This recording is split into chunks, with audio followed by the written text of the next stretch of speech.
Well, everyone, welcome aboard Dragon. My name is Doug. Next to me is Bob. You probably know him.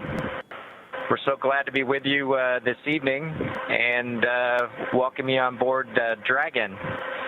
Got a couple things we want to talk about first before we kind of show you around. The first is kind of a tradition we've had over the years with spacecraft going way back to the Mercury era. And then a tradition that's been carried on ever since with all our space vehicles, including the Soyuz. We're given the honor to name this capsule.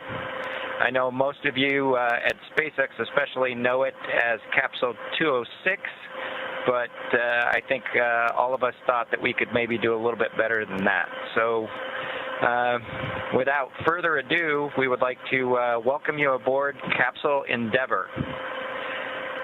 We chose Endeavour for a few reasons. One, because of this incredible endeavor NASA, SpaceX, and the United States has been on since the end of the shuttle program back in 2011. The other reason we named it Endeavour is a little more personal to Bob and I. We both had our first flights on Shuttle Endeavour, and it just meant so much to us to carry on that name. That's what we decided to go with. So we hope you enjoy that name, and once again, welcome on board. Well, good evening, everybody, and welcome aboard Endeavour, the SpaceX vehicle headed to the International Space Station. Today, we accomplished the first flight off the Florida coast in quite some time, and Doug and I were really proud to have an opportunity to be a part of that.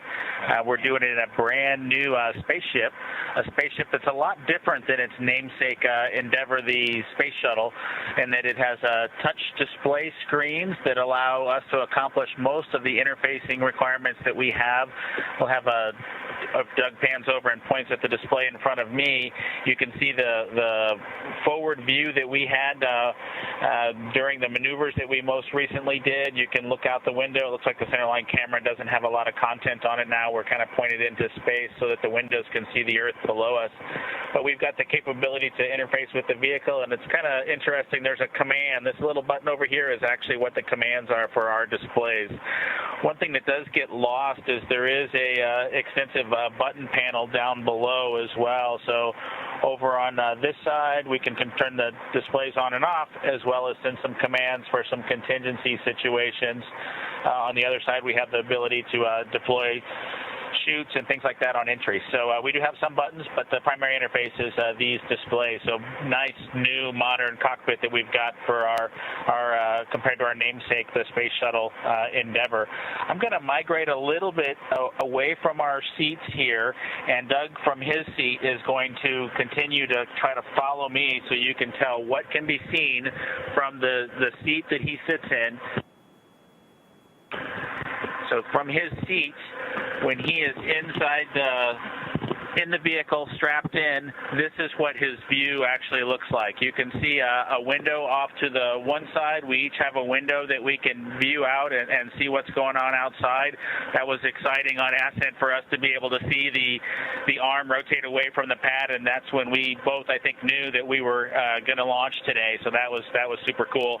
I've got one on my side as well. The hatch that we came in is the hatch that's right behind me. It is a little bit of a tight quarters, but I'm going to try to demonstrate some of the capability that we have now that we're in zero gravity. So I think I was requested to do a backflip. I'm going to kind of do a side spin, which is a little bit of a permutation on that request. So hopefully you can see what it's like to actually float in zero gravity, and Doug and I are super excited that we got the opportunity to do this again today, even before the end of May. So that was super cool. We did, it turns out, end up with one stowaway on board our vehicle when we launched today. It was not just Doug and I who accomplished the launch here. We do have an Apatosaurus aboard. We both have two boys who are super interested in dinosaurs. and we collected up all the dinosaurs between the two houses, and Trimmer, the Apatosaurus, got the vote from the boys to make the trip into space today with us. And so that was a super cool thing for us to get a chance to do for both of our sons, who I hope are super excited to see their toy floating around with us on board. I'm sure they would rather be here given the opportunity, but hopefully they're proud of this as well.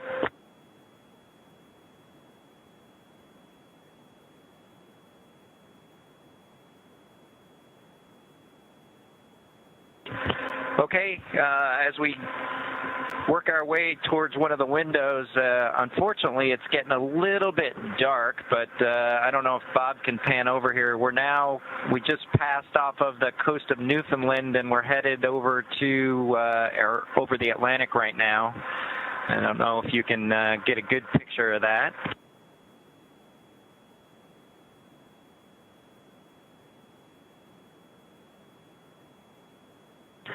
Anyway, hopefully you enjoy that view as we pass over the Atlantic, and I think with that we will work ourselves back into the seats and wrap things up for this evening.